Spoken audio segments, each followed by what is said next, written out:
Boa noite, a graça e a paz do nosso Senhor e Salvador Jesus. Estamos iniciando mais uma celebração online e queremos desde já agradecer a cada um de vocês que tem nos acompanhado.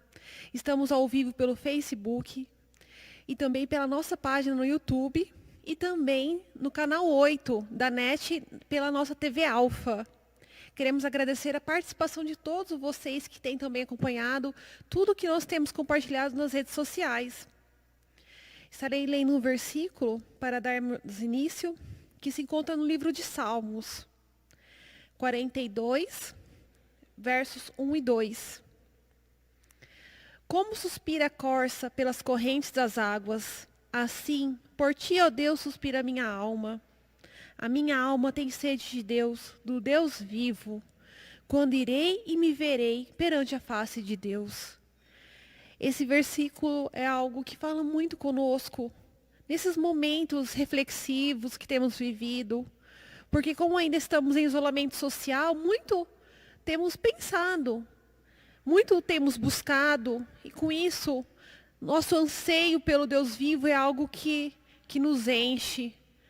Esse desejo por vermos a face do Senhor é aquilo que tem a cada dia nos alimentado, nos preenchido e nos motivado, porque sabemos que Ele sempre está conosco. Mesmo aquelas pessoas que estão em isolamento sozinhas, eles podem ter a garantia de do que Deus preenche essa necessidade que temos de estarmos conectados uns aos outros. Então, que você possa sempre refletir nesses versículos, que é como suspira a corça pelas correntes das águas, assim por ti, ó Deus, suspira a minha alma. Maravilhoso, não é verdade? E queremos também estar nesse momento orando. Vamos orar. Você que está com uma necessidade em seu coração, com algum pedido de oração, que você venha agora nesse momento e levar os olhos àquele que nós acabamos de falar, o nosso Deus Altíssimo e maravilhoso, que é aquele que realmente atende, que ouve as nossas orações, enxuga as nossas lágrimas. E então, nesse momento, vamos estar clamando a Ele. Querido amado Deus, como é bom, Paizinho amado, sabermos que em todos os momentos o Senhor está conosco. É o Senhor que preenche, ó Deus, toda a nossa angústia. É o Senhor que preenche todo o vazio que possa existir nas nossas almas, ó Pai. E é a Ti, Deus, que nós entoamos o nosso louvor. Pai querido e maravilhoso, seja com cada uma das Tuas vidas, das vidas desses Teus queridos que estão sobre a face da terra. Abençoa cada pessoa, Senhor amado, que tem Te buscado. Abençoa, Senhor Deus querido, aquela vida, Senhor, que tem se dedicado a Ti, que tem feito a Tua vontade, ó Deus, e tem se lançado aos Teus pés. Nós pedimos que o Senhor cubra com as Tuas bênçãos, cubra com o Teu amor e enche de felicidade os corações angustiados e necessitados da Tua presença.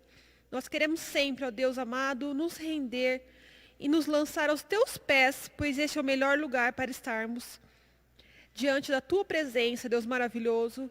Seja com cada um dos nossos irmãos da nossa igreja, da nossa PIB Botucatu. Alcança a vida, Pai, de cada um dos Teus queridos, Paizinho. Nós precisamos muito da Tua presença, Senhor. Sem Ti nós não somos nada. Pai, te agradecemos no nome de Jesus, Senhor. Nós vamos conversar um pouquinho agora a respeito da palavra de Deus, a respeito do que o Senhor quer falar aos nossos corações. E nós estamos na série Reset. Essa é a terceira de uma série de mensagens onde nós temos conversado sobre o reset. E enquanto eu preparava essa série, eu me lembrei de quando nós entramos na quarentena. Fui interpelado por uma questão e compartilhei com a comunidade a interpelação. A questão que me interpelou foi a seguinte: como que nós sairemos dessa quarentena? E esse como não é meio, né? Vacina, cura, não. Esse como é pessoa, como que nós sairemos como pessoas, como humanidade dessa quarentena. E eu ouvi um teólogo dizer o seguinte, que essa quarentena vai piorar quem é ruim. E terá a capacidade de melhorar quem já é do bem. Eu achei um pouco forte quando eu ouvi isso pela primeira vez e me indaguei. Como assim? Porém, como muitas coisas que eu escuto, não julguei de primeira, discerni, ruminei, amadureci. E não concluí, mas discerni que ele tem razão. Essa quarentena abriu a caixa de Pandora. Para quem não sabe, é só dar um Google aí depois para eu não perder tanto tempo. Abre, caixa de Pandora, mitologia grega. Então, essa quarentena abriu a caixa de Pandora no Brasil, na igreja. E em muitas circunstâncias, aquilo que era antes escondido, velado, mascarado, ganhou vida, corpo, palavra, ganhou postagem, ganhou opinião, ganhou voz. Porém, também é verdade que revelou a generosidade do povo brasileiro. Aqui é o outro lado. O Brasil, no ano passado, em filantropia, arrecadou cerca de 2,5 bilhões de reais. No ano passado inteiro. Nesse tempo de quarentena, nesses três primeiros meses, o Brasil ultrapassou 2,5 bilhões de reais em filantropia. Ou seja, aquilo que nós fizemos um ano inteiro passado, nesses 3 meses de quarentena, já foi ultrapassado. Inclusive, eu acho que já passou. Porque esses dados que eu tenho aqui é do mês passado. Ou seja, revelou uma face muito generosa. E há muitos outros 2 bilhões a serem compartilhados. Então, eu tenho discernido sobre isso. Como nós vamos sair dessa quarentena? O que essa quarentena tem feito com a gente? E um caminho que eu tenho proposto para nós como comunidade, você que tem seguido aqui as nossas celebrações online, o nosso hashtag PIB em casa. Então nós temos caminhado no princípio. Se é reset, que significa uma linguagem da computação, uma linguagem dos meios digitais que significa zerar, começar, reiniciar, nós voltamos para o início, voltamos lá em Gênesis, que tem como etimologia, ou seja, significado é princípio, começo de todas as coisas. E lá, nós conversamos em Gênesis 1, começamos lá em Gênesis 1, porque a Bíblia começa em Gênesis 1. E eu lembro que eu disse que parece óbvio, mas não é óbvio, porque quando eu citei que parecia óbvio, mas não era óbvio, naquela semana George Floyd havia acabado de ser assassinado pelo joelho de um policial branco. Então não é óbvio que Deus organizou o mundo como organizou em Gênesis 1, e em Gênesis 1, 26 e 27, fez homem e mulher, macho e fêmea, a sua imagem e semelhança, ou seja, fez do homem, toda a raça humana, a imagem e semelhança do divino, ou seja, todo ser humano tem o divino dentro de si. Não é óbvio, porque nós estamos nos matando por causa da diferença da nossa cor. Ou melhor, estão matando os irmãos de cor preta por serem pretos. Então não é óbvio. Então nós conversamos isso. Conversamos que nós somos uma raça, somos ser humanidade. E esse princípio de coletividade é um princípio judaico, é um princípio judaico-cristão, é um princípio cristão porque Deus é um Deus comunitário. Façamos o homem à nossa imagem e semelhança. Deus é um Deus comunitário.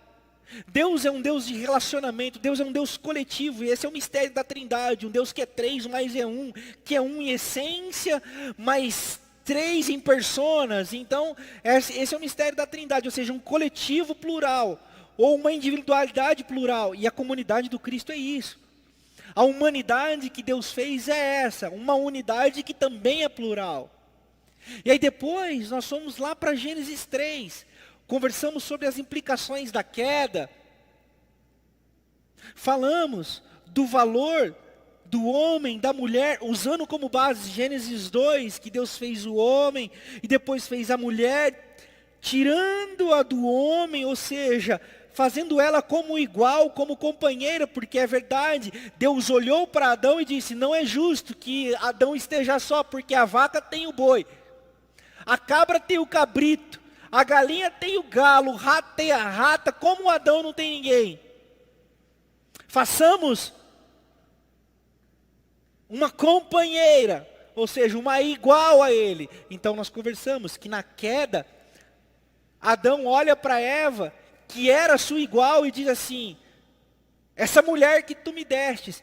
Se na criação Adão disse, essa é carne da minha carne, osso do meu osso, gente da minha gente, essa sou eu, agora na queda ele já diz, essa mulher que tu me destes, essa pessoa que tu me destes, ou seja, o pacto humano fora quebrado. As implicações da queda foram, eu destaquei 3, elas foram ecológicas, ou seja, o ser humano passou a usurpar do jardim e da criação que era para ele cuidar, agora o homem usurpa, agora o homem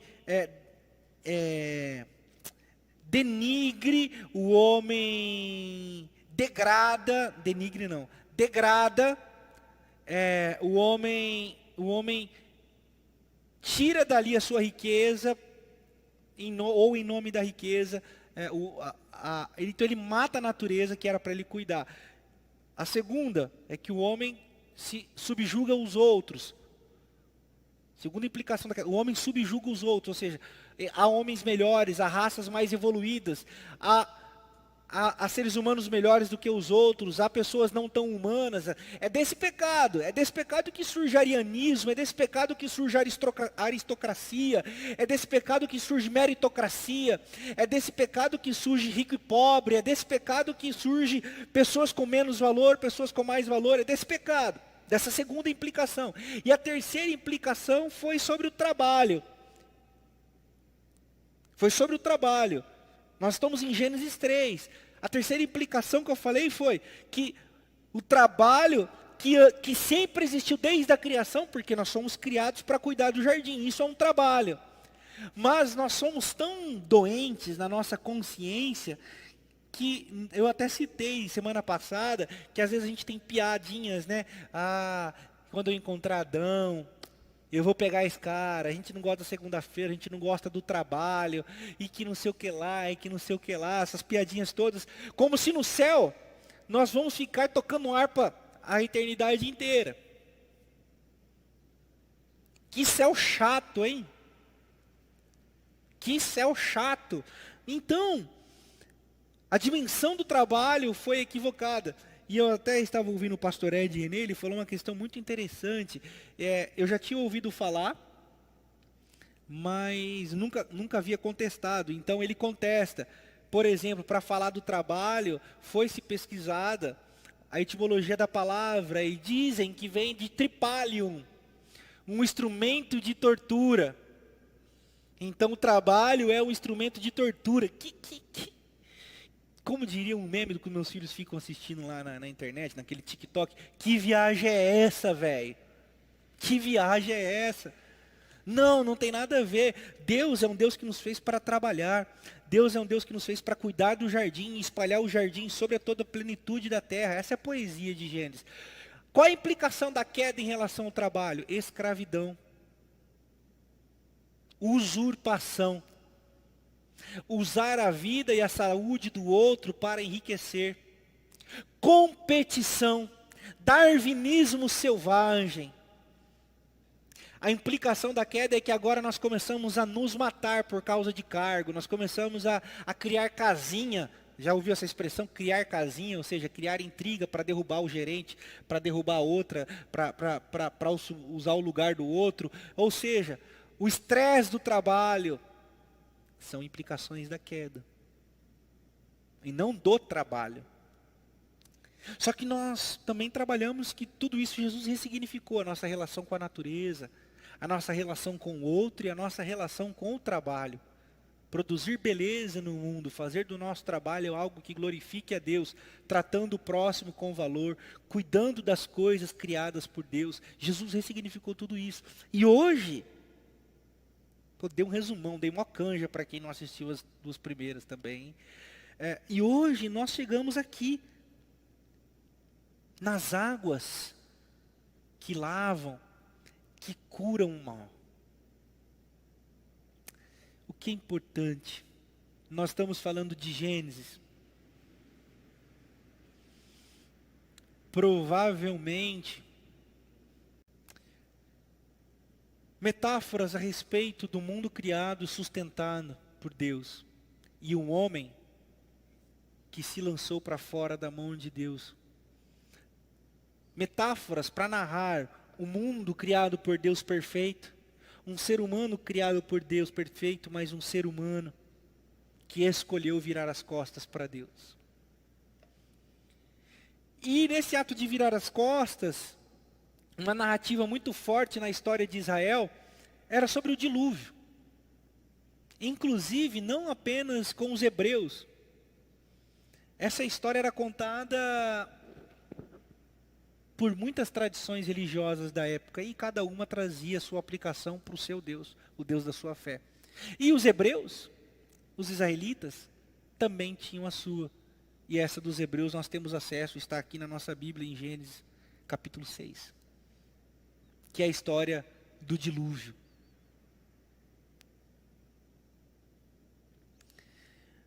Lembrando que o livro de Gênesis, e nem as interpretações cristãs, tem por prerrogativa dar explicações científicas. Nunca foi a intenção dos autores, nunca foi a intenção dos concílios que formaram o texto que nós temos hoje como sagrado, dar explicações científicas. Quem quis fazer isso foi o pensamento moderno, aqui na modernidade, que queria explicar tudo, que queria dar uma razão para tudo, e aí criaram-se teorias para explicar cientificamente como tudo aconteceu, mas a Bíblia não tem essa prerrogativa no sentido de desejo, ok? Então nós estamos aqui diante de uma humanidade corrompida. Por quê? Porque em Gênesis 4,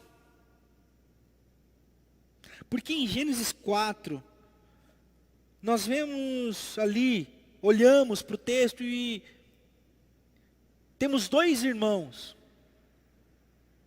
filhos do casal que escolheu pular para fora da mão de Deus. Do casal que sofreu as implicações da queda e que foi expulso do jardim. Eles têm 2 filhos chamados Caim e Abel. No verso 6 ao verso 9, após entregarem uma oferta a Deus, e não se sabe o porquê e nem o motivo, Deus aceitou a de um e rejeitou a de outro. Aceitou a de Abel e rejeitou a de Caim. Deus olha para Caim, e aí aparece no nosso texto sagrado a primeira vez a palavra pecado.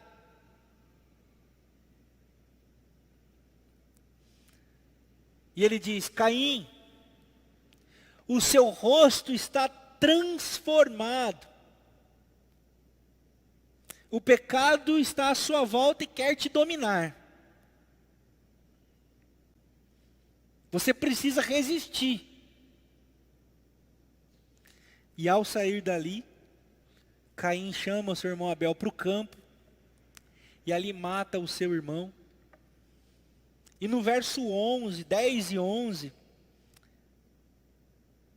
Deus se encontra com Caim e pergunta: Caim, Onde está o seu irmão? E aqui vem a resposta que a humanidade caída dá a Deus em relação aos sofrimentos do mundo. O que eu tenho a ver com a vida do meu irmão? Por acaso sou eu quem deveria zelar por ela? Gênesis 4, 11. E a partir desse fato, primeiro assassinato, na mitologia bíblica, a humanidade se desenvolve. Essa humanidade caída desenvolve-se, cresce, cidades surgem. E surgem fora do padrão de Deus, surgem fora do que Deus planejou, do que Deus organizou. Cidades são lugares que se organizam fora da vontade de Deus. E aí, nós temos um evento em que Deus resolve a parada da cidade de um jeito. Colocando água de fora para encher o ser humano por dentro. Vejam, eu convido você a abrir comigo a sua Bíblia em Gênesis, capítulo 6, do verso de 5 a 8. Gênesis 6, versos de 5 a 8. O Senhor viu que a perversidade do homem tinha aumentado na terra e que toda a inclinação dos pensamentos do seu coração era sempre e somente para o mal. Então o Senhor arrependeu-se de ter feito o homem sobre a terra, e isso cortou-lhe o coração. Disse o Senhor: farei desaparecer da face da terra o homem, os homens e também grandes animais e os pequenos, as aves do céu. Arrependo-me de havê-los feito. A Noé, porém, mostrou benevolência. Então, olha só como que é preciso nós entendermos todo o contexto poético, lúdico e cultural. É tradição dos hebreus, dos israelitas, na contação de histórias, exagerar nos detalhes, usar de antropomorfismos. O que é antropomorfismo? Antropo, homem, morfismo, forma. Ou seja, forma humana de enxergar aquilo que não pode ser visto. Então, na narrativa, eles usam que Deus se arrepende. É um antropomorfismo, ok? Então, é uma linguagem cultural. Então Deus se arrepende de ter feito o homem e decide encher a terra de água, de fora para dentro. De fora para dentro. Mas a uma família o Senhor mostrou benevolência, que é a família de Noé. Então, nós continuamos aí no verso 17 e 18 do mesmo capítulo. Eis que vou trazer as águas sobre a terra, o dilúvio, para destruir debaixo do céu toda criatura que tem fôlego de vida. Tudo que há na terra perecerá. Mas com você, Noé, está dizendo a Noé, estabelecerei a minha aliança. E você entrará na arca com seus filhos e sua mulher, e as mulheres de seus filhos. Então, no meio da cura para o caos, a solução não é a morte. A solução é a água. Dentro do contexto poético é a água que vem do alto, a água que vem do céu. É de uma infantilidade interpretar esse texto como se Deus quisesse matar todo mundo. É contraditório. É contraditório. O que Deus está dizendo dentro da poesia de Gênesis é: Deus quer curar o homem, Deus quer encher a terra com as suas águas, para que das águas venha a cura. E através da bondade dos homens, a humanidade se reorganize. Então ele está dizendo assim, que as águas vão eliminar a maldade, e através de um homem, a humanidade se reergueria e se reestruturaria.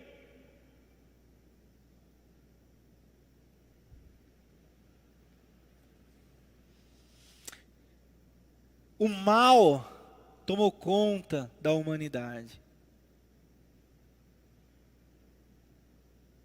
Para onde nós olhamos, o pecado está. O que é importante? Eu não estou falando de pecados morais. Eu não tenho muito gabarito para isso. Mas eu estou falando do mal, da maldade, da perversidade mais sorrateira e mais demoníaca, que são as estruturas corrompidas, os preconceitos estruturais enraizados e secreteados,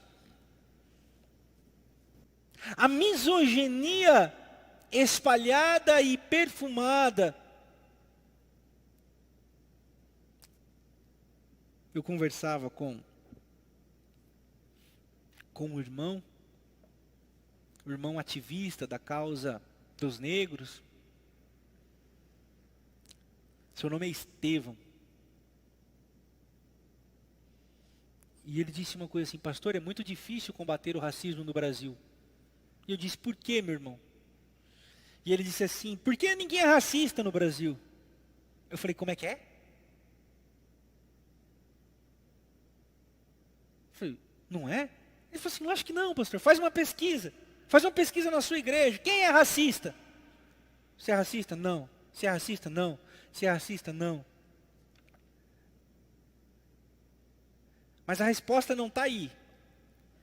A resposta verdadeira está no filho começar a namorar uma negra. A filha começar a namorar um negro. Eu falei: eu nunca tinha pensado nisso. O racismo, pastor, é achar que se fala demais desse assunto. Ah, já deu, né? É muito mimimi. Isso é racismo. Só que você perguntar para quem diz isso, ele vai falar: não, eu não sou racista. Claro que não. Então, eu falei: eita. Então esse é o mal. O mal que está entranhado com a cultura e com os comportamentos. E que estão abscôndidos. E que nessa pandemia, e com os casos que ganharam os noticiários nos últimos tempos, nós estamos vendo se manifestar. E é vontade de Deus curar. É vontade de Deus curar a humanidade. É vontade de Deus curar a humanidade do mal.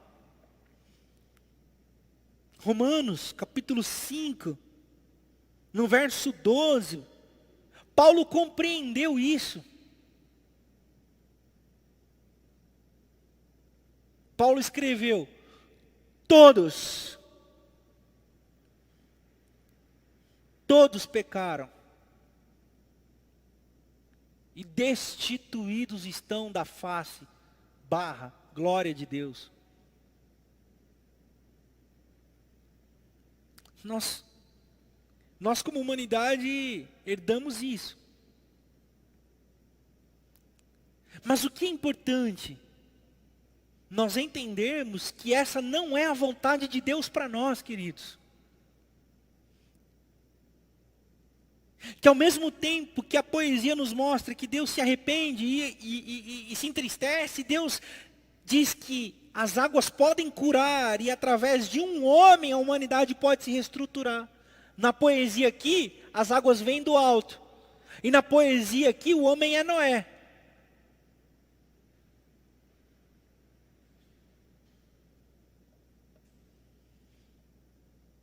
Mas a humanidade não aprende. Ah, é, pastor? Não aprende? Eu digo, não aprende. Porque você abre aí em Gênesis, capítulo 11. Você abre aí a sua Bíblia em Gênesis, capítulo 11. Vai estar o título assim: Torre de Babel.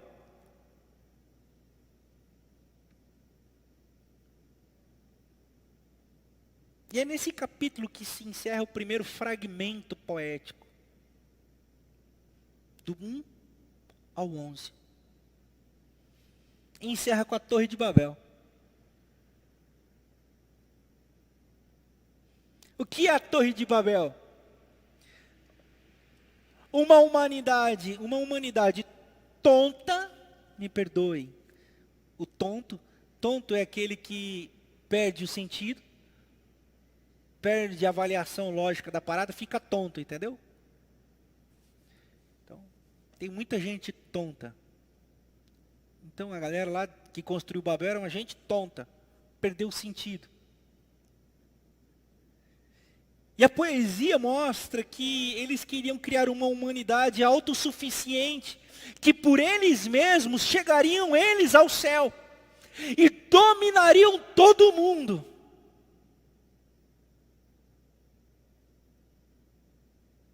Uma humanidade pautada na autossuficiência. Uma humanidade pautada na aristocracia humana.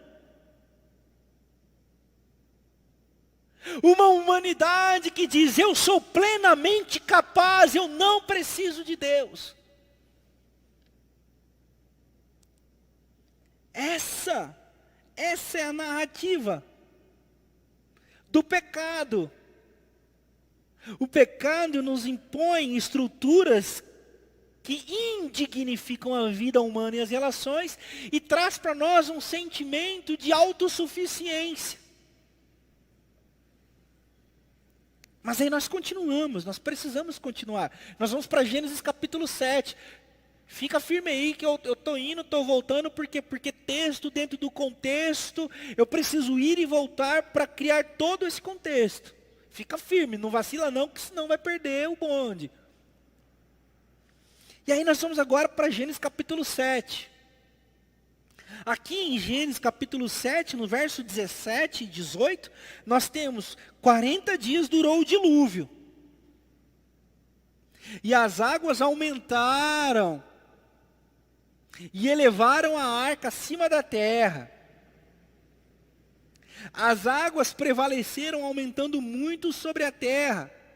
E a arca flutuava na superfície das águas. As águas inundaram. As águas inundaram a terra. Nós precisávamos aqui parar só para fazer um estudo.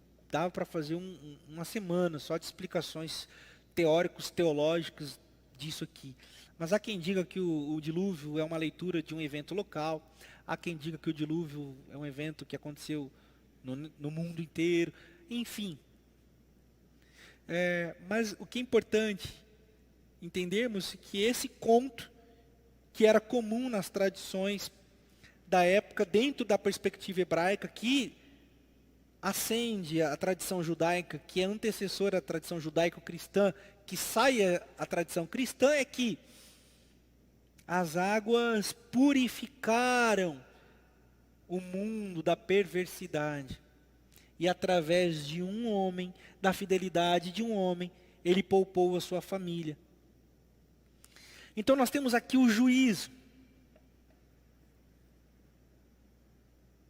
Um juízo que não é apocalíptico para quando morrermos.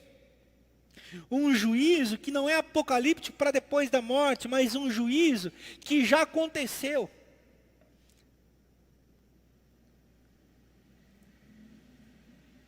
Pastor, quando que esse juízo aconteceu? Quando nós começamos a discernir o que é bom, o que produz o bem, o que é mal e o que produz a maldade. Isso é juízo. E através desse juízo nós vamos discernindo. E nesses discernimentos nós não somos capazes. Nós não somos capazes. Então nós nos desesperamos. Então nós não sabemos para onde olhar. Então nós não sabemos a quem recorrer. Nós olhamos para o mundo em perversidade, nós olhamos para o mundo em maldade, e nós fazemos juízo do que é bom, do que não é bom, do que é mal e do que é maldade, e nós nos desesperamos. Nos tornamos como aquele bem-aventurado Bem-aventurados sois vós, Mateus capítulo 5, que tem fome e sede de justiça.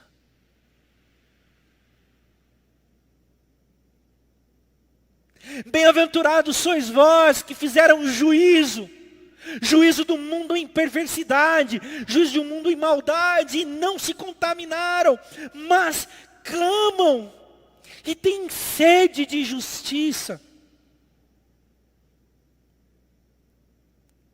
E aí nós precisamos ir lá para João, no capítulo 4, num episódio extraordinário em torno do poço de Davi. Uma mulher samaritana é indagada, é abordada por Jesus, pedindo de beber.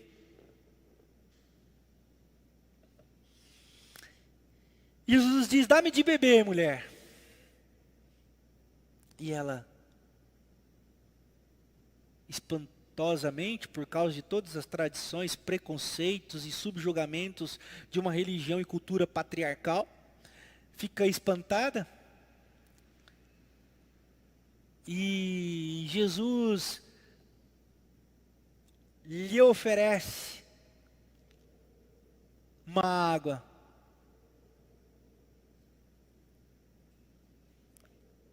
João capítulo 4, verso 13.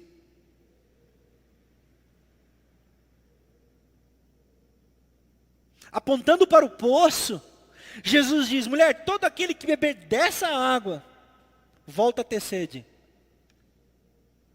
Mas aquele que beber da água que eu lhe der, nunca mais terá sede. Do que Jesus está falando?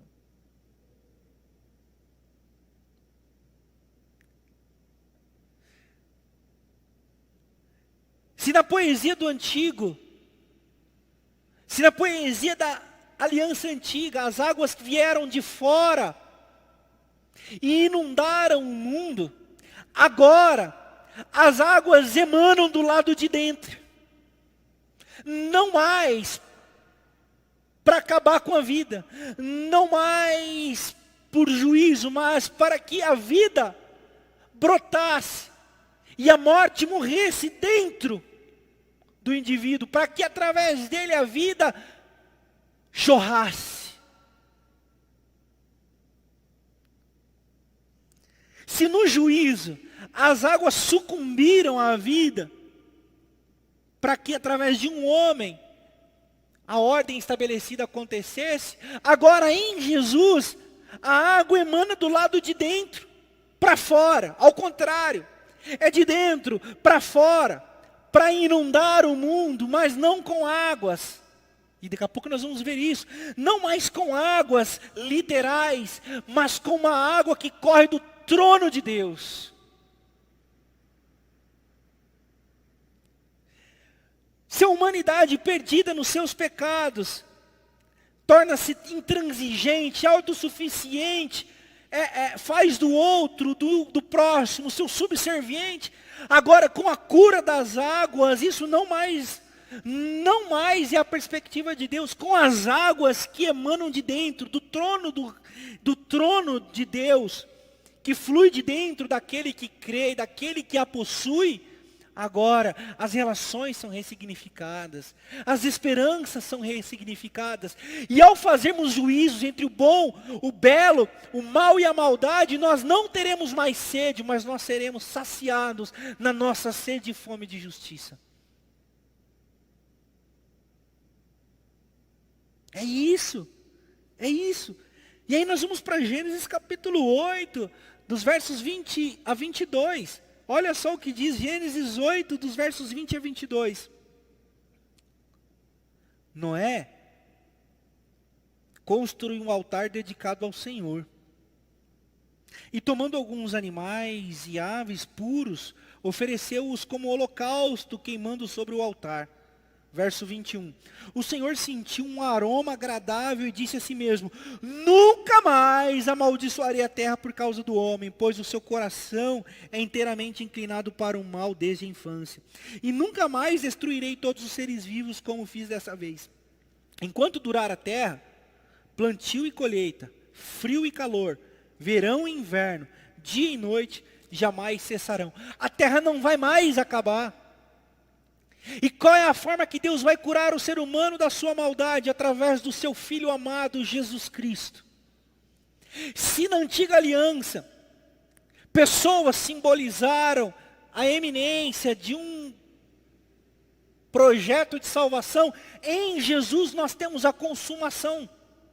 A consumação, como diz Romanos capítulo 5, se por causa de um homem o pecado entrou no mundo, por causa de um homem, a saber, Jesus Cristo de Nazaré, todos os homens são livres dos seus pecados.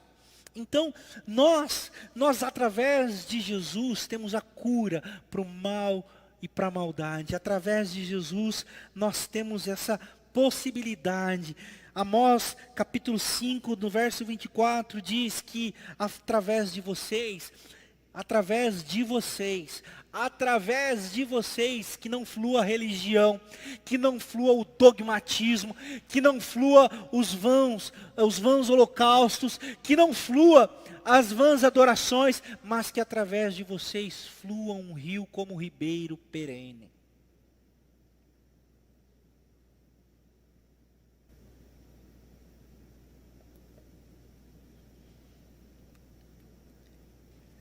Se na antiga aliança a água veio de fora, veio do alto e inundou a face da terra, Deus assume um compromisso com a humanidade, que Ele não mais faria isso.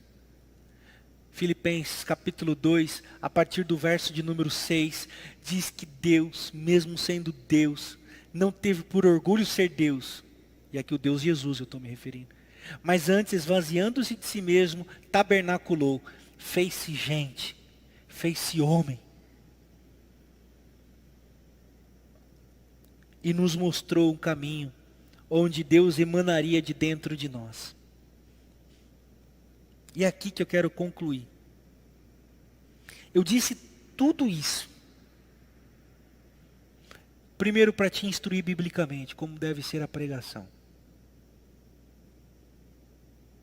Segundo, para você saber que existem águas profundas, para você mergulhar do que diz respeito à nossa história, do que diz a nossa tradição, do que diz os nossos contextos bíblicos. Terceiro, para que você não perca a sua esperança. Que ao fazer juízo do mundo em maldade e imerso no meio do caos, você faça o juízo, mas não se esqueça que aquilo que Cristo promete, Ele é. Se nós precisamos ser como ribeiros de águas perenes para um mundo séquido e sedento, Jesus é a água da vida. O que Cristo oferece, Ele é. Assim como Ele ofereceu para a mulher a água que dá a vida, Ele é a água que dá a vida para mim e para você. E você pode dizer, pastor, onde Ele está que eu não consigo ver? Pastor, onde Ele está? São 50 mil mortes, pastor, eu digo é verdade. Talvez seja esse o maior dos paradoxos. Encontrarmos Deus do lado de dentro, para sinalizá-lo a um mundo em caos do lado de fora.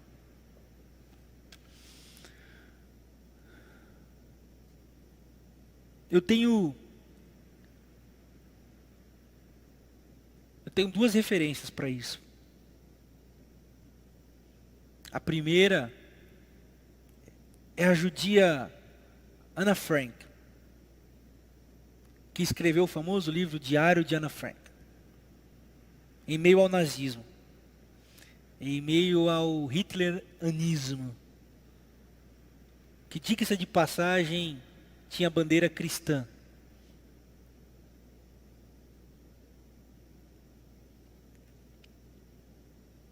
E a segunda é Etienne Hillesum, uma pequena judia também, morta numa câmara de gás pelo nazismo.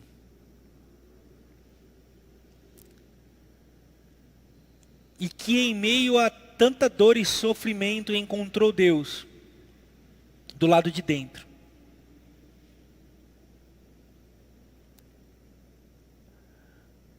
E é dela que eu empresto um pensamento para finalizar.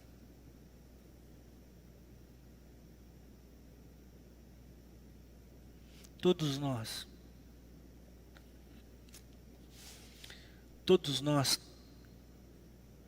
temos Deus enterrado embaixo a escombros dentro do nosso coração.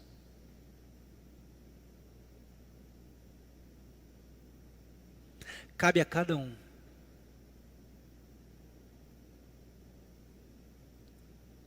ir nesse mais profundo interior e tirar todas as pedras que sufocam Deus. Tirar toda essa areia que encobre Deus e deixar que Ele flua mansa e perenamente dentro da gente.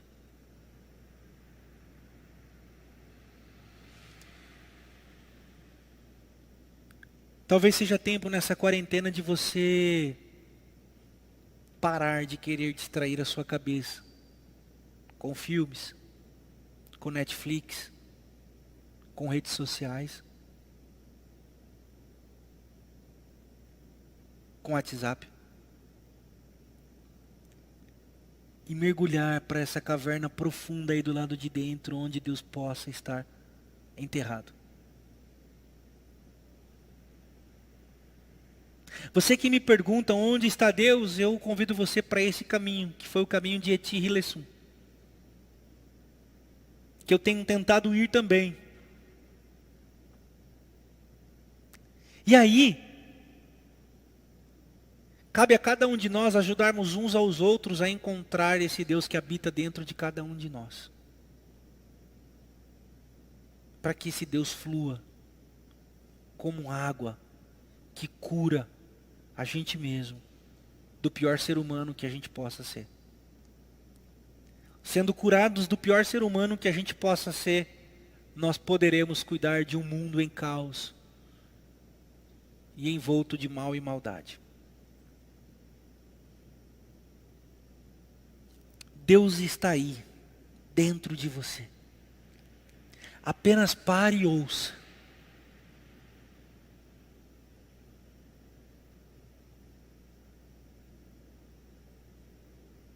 Pare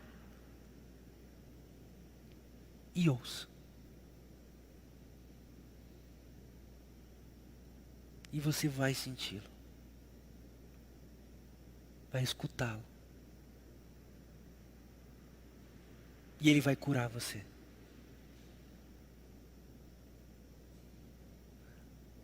Essa palavra de hoje é para todos e todas que têm perguntado onde está Deus nesse tempo. Essa palavra é para todos e todas que têm perguntado será que eu estou frio na fé? Será que a minha fé está esfriando?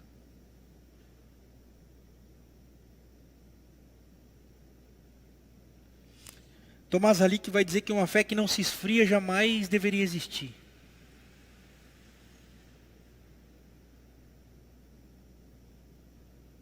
Porque somente aquele que a tem e que é capaz de discernir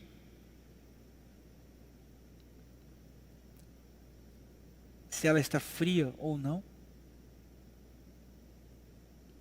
é quem realmente está no caminho correto.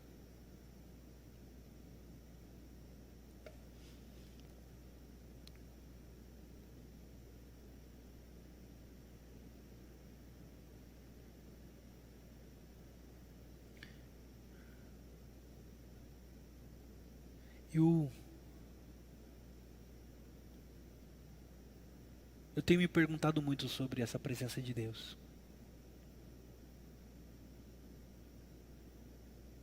Talvez seja esse um movimento necessário que você precisa fazer também. Às vezes eu não tenho resposta.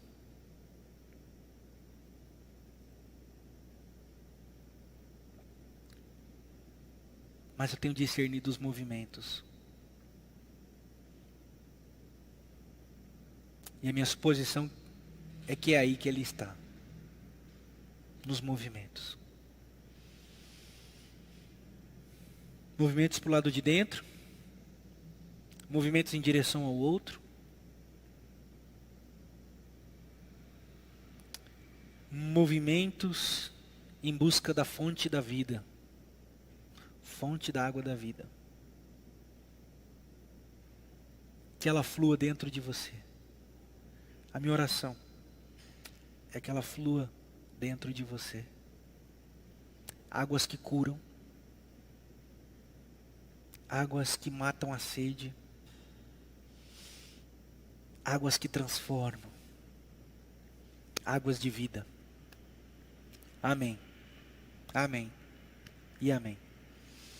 Eu gostaria de agradecer a presença de todos e todas, a companhia, de todos perseverantes,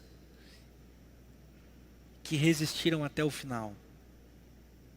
Muito obrigado. É vocês estarem aí que me motiva a estar aqui, todos os domingos falando para esse aparelho aqui. É o feedback de vocês que me motiva a estar aqui falando para esse equipamento. Não há outro motivo. É saber que aí do outro lado, a palavra que a gente tem trazido aqui, o trabalho que nós temos produzido aqui como equipe, como igreja, tem abençoado a vida de vocês aí do outro lado. Que Deus os abençoe ricamente. Até o próximo domingo. Fique ligado nas nossas redes sociais para mais informações. Beijo no coração de todos. Paz e bem da parte de Jesus seja com vocês e com suas casas. Amém.